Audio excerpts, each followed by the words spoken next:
Hey everybody, and welcome to my Sunshine channel. This is Brandy, and thanks so much for joining me today. Today I'm going to show you how I did on my reading journal for last year and what I have set up for my reading journal for this year. I had every intention of using, let me pull it out, this as a reading journal for this year. This little skinny mini, and I had things figured out that I was going to use for it, how I was going to use it. Well, then Wrong came out with her all booked up book lovers journal and blew that plan out of the water. I love the cover. I love the dark academia vibes. So anyway, I ended up getting this. But let's start by going through my journal from last year.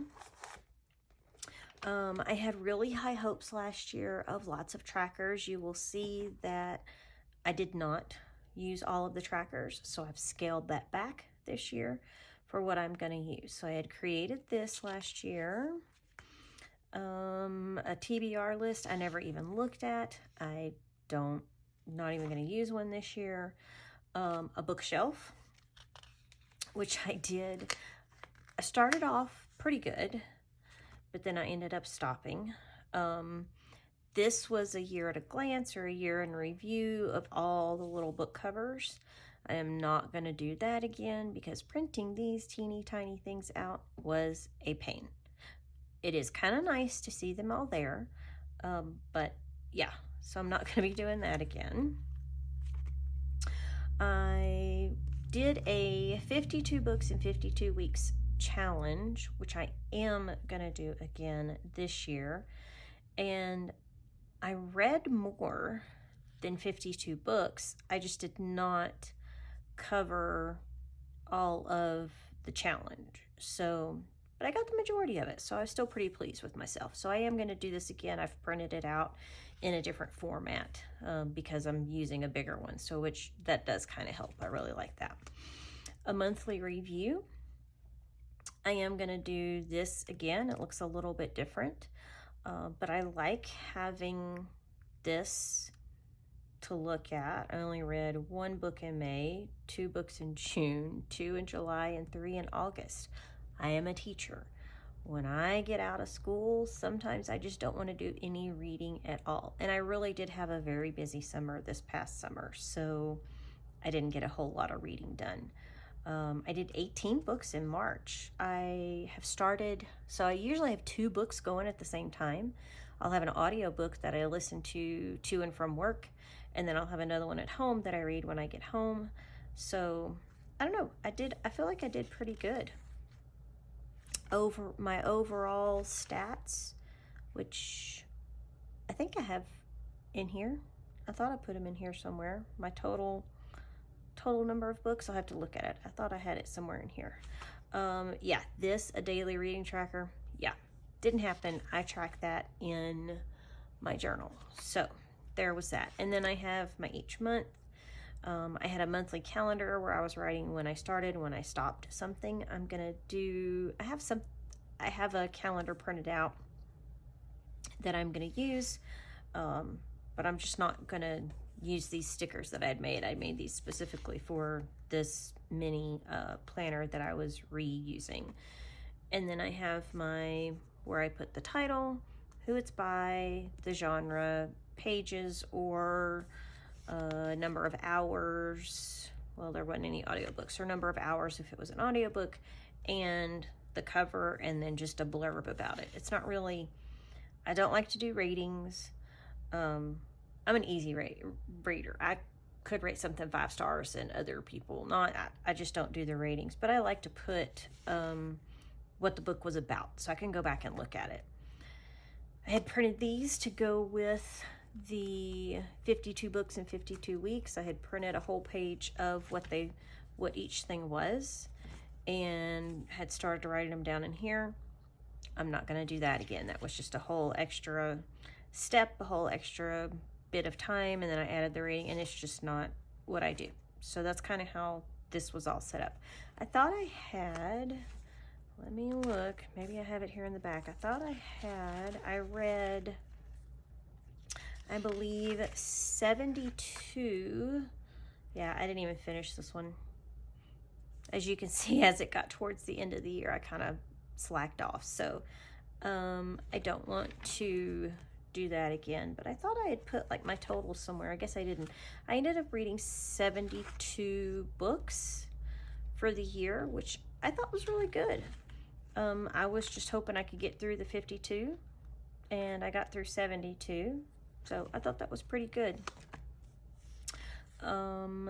So here was my February. I was decorating the monthly and just keeping track of what I did. As you can see, I kind of left that out. I left the genre out on those.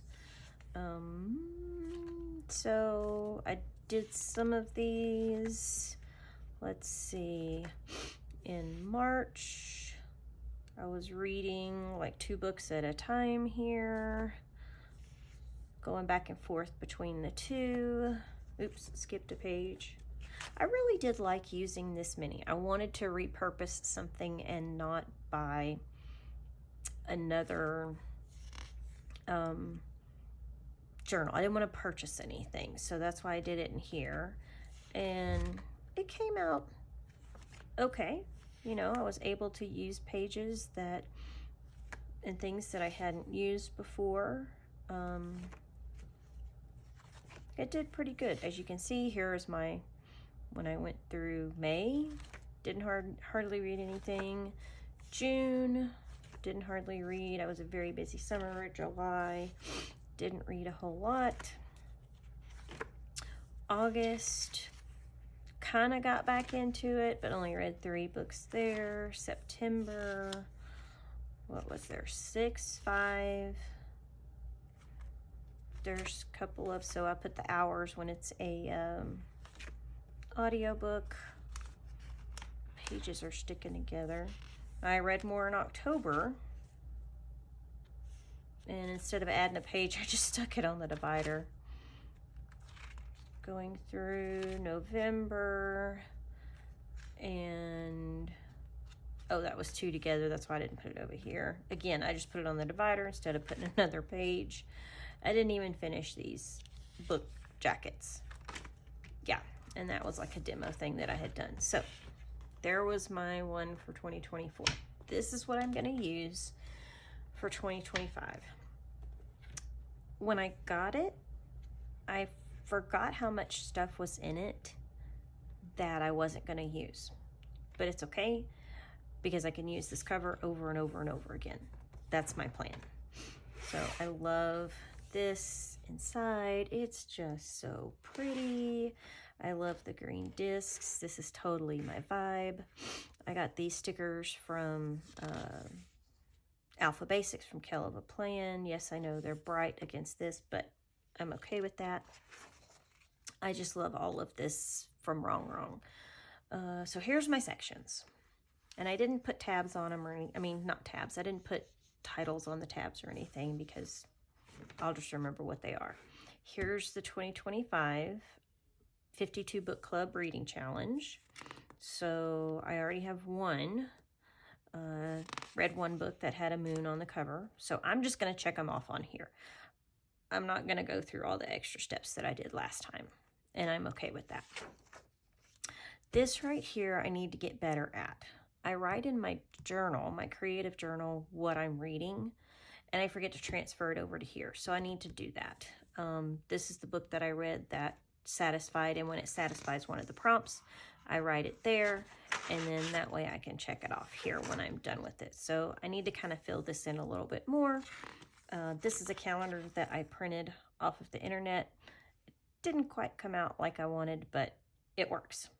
So this is where I'll put where I start a book and just kind of draw the arrows like I did on the other calendar. I don't know, it just kind of shows me at the end of the year what I did. So I have that whole year, and then I have this bookshelf that I can use. Hopefully I'll be better at it than what I was last year, but it's already in here from Wrong Wrong stuff, so I'm going to leave it in there. The next section is a blank page. Now, I created this in Canva. It's a bigger version of what I had in here. So I made this in Canva. So I went back and I created this in Canva, and this is where I'll put the book cover, title, author, pages. I am not putting genre this time, and this is where I'll write my blurb. These are the main things I want to know: title, author, and how many pages did I read. Okay. And then the next section is my books and pages. So this is kind of like my year in review. I got this books and pages idea from a video on YouTube, and if I could remember who the person was, I would definitely give them credit, but I can't. But I like this. I like the books and pages. And so this is where I'll put how many books and how many pages I read for each month. And then I will create on the back, I think I'm going to create a year in review, just put a total of what I read. At the end of the year, I'll put maybe my favorite books for the year. This is part of what came with the Wrong book journal. This came with it. It's got some places to put favorites, and, you know, favorite author, the favorite book by that author, you know, whatever, however you want to do this is totally up to you. Favorite book quotes, and as you can see, if you are a Harry Potter fan, this is meant to kind of be Slytherin with the snakes. And then, of course, you would have Gryffindor here. Favorite book quotes that I can write in here if I decide to use them. I'm not really committed to using them yet, but I might. And then the very back is where I have all of the extras. Now, with the reading journal from Wrong, you get all of these right here are just dot grid pages. And so I can use these for whatever. If this book is still available, I will try and put the link down in the description. But these are just extra pages. Now, these are all the things that came in here that I probably will never use. I don't know. These are more in-depth things that I may or may not use. I just stuck them in the back. I'll have them for next year. But she gives you a TBR list, books to read, which I didn't use, a wish list if you want to make a wish list of books that you want, life, you know, doing the dot markers for a reading tracker, which I may use this next year. I'd already had the other calendar set up, so I may use this next year. I don't know yet. I could use it this year for the time to track how long I read each day. That's a thought. I might do that. But you get two of those. Here's a different type of reading log, just a reading log tracker where you can write down what you read, which I'm using with the other pages that I made, but these all came with it. Here's a 100 book challenge, which is very ambitious. Maybe I'll try that next year. Here is a 50 book challenge, which I could add what I use for the 52 book challenge, for the 52 and 52 if I want to. So I don't know, I can add this back in if I decide I want to. And then she has all of these pages like this that are front and back, which is like, I'm thinking you could put like January, what you read in January if you wanted to. It's book cover, rating, you know, title and author. But I have my own pages that I made for that. But you get a whole lot of these with this journal, this reading journal. And then you get some book review pages. Again, this is way more in-depth than what I want to do on a book review. You get title, author, date published, number of pages, format, start date, finish date, recommended by if it was, book summary, book review. I'm not going to do all of those things. And then on the back, like favorite moment. This is still with the same book. This is really in-depth. I will most likely not use these, but I put them in the back so that I have them. So this is what I'm using for my reading journal for this year from Wrong. I absolutely love it. I love that it's bigger than the mini. I will eventually use this for something. I don't know what. But I have it. It's undated, so I can use it 10 years from now if I want to. But this is what I'm going to use. So there is my book reading journal. I hope you liked this video. If you did, give it a like. And if you're not subscribed to my channel, please subscribe. That would help me just boost my confidence a little bit. I hope you have a great week and a great day. And I'll see you next time. Bye-bye.